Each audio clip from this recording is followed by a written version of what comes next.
ሰላም ጤና ይስጥልኝ። የአይፎን ስልኮ ስቶሬጅ ፉል ማከማቻ ሞልቷል የሚል መልእክት እያሳየዎት፣ ነገር ግን የአይክላውድ ቦታው ገና ሰፊ ከሆነ ይህ ቪዲዮ ለእርሶ ነው።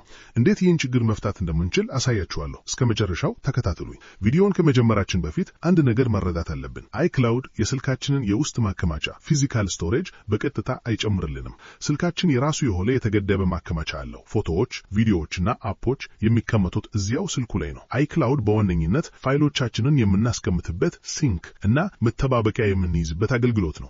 ስለዚህ አይክላውድ ላይ ብዙ ቦታ ስላለን ብቻ ስልካችን ላይ ብዙ ቦታ ይኖራል ማለት አይደለም። ነገር ግን የአይክላውድ ቦታን በመጠቀም የስልካችንን ማከማቻ ጫና የምንቀንስባቸው መንገዶች አሉ። በመጀመሪያ ስልኮ ላይ ሴቲንግስ ውስጥ ይግቡ። ከላይ ስማችሁን ፕሮፋይል ይንኩ። በመቀጠል አይክላውድ የሚለውን ይምረጡ። ፎቶስ ውስጥ ይግቡ። እዚህ ጋር አይክላውድ ፎቶስ መብራቱን ያረጋግጡ። ኦፕቲማይዝ አይፎን ስቶሬጅ የሚለውን መምረጣችሁን እርግጠኛ ይሁኑ። ይህ ስልኩ ላይ ያሉትን ፎቶዎች መጠን በመቀነስ ዋናውን ፎቶ አይክላውድ ላይ ያስቀምጥልናል።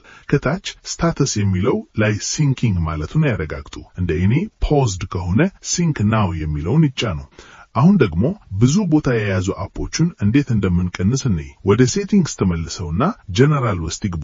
አይፎን ስቶሬጅ የሚለውን ክፈቱ። እዚህ ጋር የትኞቹ ፋይሎች ወይም አፖች ብዙ ቦታ እንደያዙ በዝርዝር ያሳያቸዋል። ዝርዝሩን ወደ ታች በማውረድ ብዙ ቦታ የያዙትን አፖች ይመልከቱ። ሁልጊዜ የማትጠቀሙበት አፕ ካለ እሱን በመንካት ኦፍሎድ አፕ የሚለውን ይጫኑ። ኦፍሎድ አፕ በማድረግ ያረጋግጡ።